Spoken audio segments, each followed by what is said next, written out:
Bom, então vamos lá, pessoal.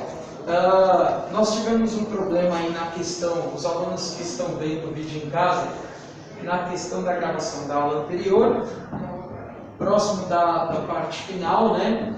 E aí nós voltamos então com a segunda aula, que é um novo esboço, um quadro um pouco diferente aqui, que eu coloquei aqui para vocês. Então, eu havia comentado para vocês sobre o tempo histórico, né? Lembra? Tempo cronológico, tempo histórico. Esse tempo histórico que eu havia falado para vocês, ele trabalha a partir desse quadro aqui em cima, tá? Então, vocês viram lá na lousa anterior a pré-história, né? Eu coloquei o quadro histórico, que são períodos históricos aos quais nós utilizamos de forma didática para entender eventos históricos. Então você tem a pré-história, você tem a idade antiga ou história antiga, você tem a idade média, a idade moderna e idade contemporânea. Talvez você se pergunte, professor, mas me diz uma coisa. Por que essa divisão a partir destas datas, tá? Pessoal, essas datas são sugestões de eventos, né, que de uma certa forma vão nos ajudar a entender a transição de períodos históricos. Um exemplo claro, como eu já havia comentado, essa data de 4.000 anos, ela nos ajuda a entender essa transição da pré-história, da história antiga, tendo em vista a escrita, tá, pessoal? Então, lembra que eu falei pré-história antes da história, história enquanto documento escrito, e nós entendemos que o surgimento da escrita, de uma certa forma, vai impactar a ponto de nós conseguirmos, a partir desse evento, fazer uma distinção entre um estilo de vida ou um momento histórico para o outro. Então nós temos aí, como vocês podem ver, pelo menos 4 eventos que vão caracterizar essa transição de períodos históricos diferentes.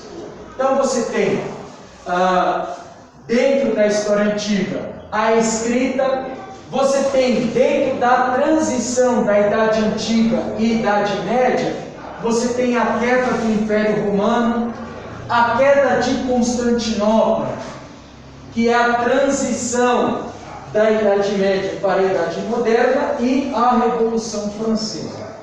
O que é interessante, se você parar para analisar, existem muitos filmes que trabalham com essas temáticas. Filmes como, para exemplificar, o filme 10.000 a.C., né? Que trabalha com a dinâmica, com o estilo de vida dos povos chamados pré-históricos. O filme, por exemplo, eu não lembro agora se são deuses do Egito, alguma coisa assim, que trabalha com a temática de história antiga. Se você analisar de forma bem minuciosa, você vai ver que esses filmes vão, de uma certa forma, identificar estilos de vida e vida em sociedade totalmente distintos. Pegue, por exemplo, o filme João e Maria, lá, Caçadores, e você vai perceber, por exemplo, que dentro da dinâmica do filme, existe uma pequena vila em que eles normalmente frequentam, e aí quando tem aquela questão de caçar as bruxas, para onde eles vão? Para a mata, né? Quer dizer, você tem ali um típico cenário de Idade Média. Filmes, jogos, normalmente quando trabalham com o cenário da Idade Média, normalmente com vilas e mata, né? Porque tem essa relação aí do mundo medieval. Já no período da Idade Moderna, pessoal, Idade Contemporânea, a qual nós estamos inseridos, você tem, né, e eu vou ressaltar aqui alguns pontos, você tem ali o personagem do rei enquanto representação das monarquias, além de, dentro desse período aqui, o período ali que nós conhecemos como um período que surge ali a ciência, chamada ciência moderna, tá? Esse período de transição da Idade Moderna à Idade Contemporânea, ele ocorre quando você tem um marco ali da Revolução Francesa, e a partir daí, do início da Idade Moderna, nós chegamos ao período ao qual nós estamos inseridos, isto é, ela se inicia em 1798, e ainda nós vivemos hoje sob a influência da Idade Moderna. Especificamente, pessoal, o outro quadro que eu apresentei, ele tinha como intuito englobar especificamente esses dois momentos históricos. Dentro da nossa apostila no primeiro ano, nós iremos literalmente, é um desafio que nós temos no primeiro ano, nós basicamente, com a apostila, nós passamos basicamente dentro de todo este período, isto é, nós iniciamos na pré-história e vamos até a Idade Moderna. Quer dizer, o primeiro ano basicamente é um dos anos que você tem mais conteúdos que abarcam momentos históricos diferentes. Então, como eu mostrei na aula anterior, nós tínhamos ali a origem da vida humana, e dentro das apostilas de forma geral do primeiro ano, nós vamos passear também, além da pré-história e Idade Antiga, pela Idade Média e Idade Moderna.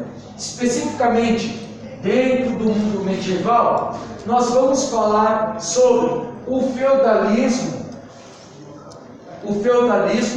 a influência da igreja no cotidiano e o surgimento e expansão do islamismo. Isto é, dentro de um mesmo período histórico, nós temos ali acontecimentos extremamente importantes de serem compreendidos, porque, de uma certa forma, transformaram a vida em sociedade. E falando especificamente sobre o surgimento do islamismo, nós podemos pensar que o surgimento dele nos ajuda a entender um pouquinho sobre o islamismo enquanto religião para os dias atuais, isto é, as suas influências e as suas origens, né? Dentro deste período também, pessoal, que eu falei para vocês na apostila, nós vamos transitar sobre o conteúdo de expansão marítima. Então, dentro desse conteúdo especificamente, nós vamos falar um pouquinho sobre os povos maias, incas, astecas e eu coloquei ali novamente povos do Brasil, porque no primeiro quadro eu falei sobre pré-história. Então, a história antiga dos povos do Brasil. Contudo, pessoal, nós precisamos lembrar que há uma modificação no estilo de vida e no ambiente dos povos brasileiros a partir das expedições marítimas. Então, nós podemos dizer que há uma transição entre um período em que ainda não havia expansão marítima e um período pós-expansão marítima, porque nós teremos a influência europeia sobre os povos brasileiros, principalmente no que diz respeito ali à colonização do Brasil e as consequências dela para os indígenas brasileiros. E por último, dentro dessa transição de Idade Média e Idade Moderna, pessoal, nós temos aqui a formação das monarquias nacionais. Então nós estamos falando do período de transição da Idade Média e da Idade Moderna, principalmente dentro do cenário europeu. Também sobre a reforma protestante. Esse ponto é interessante porque a reforma protestante vai influenciar muito o cenário europeu e a sua extensão também chegará ao Brasil já no início do século XVI, tá? E por último, pessoal, o expansionismo, português e espanhol por meio das navegações e a modificação territorial da América, devido às expansões portuguesas e espanholas. Ok, pessoal? Dúvidas?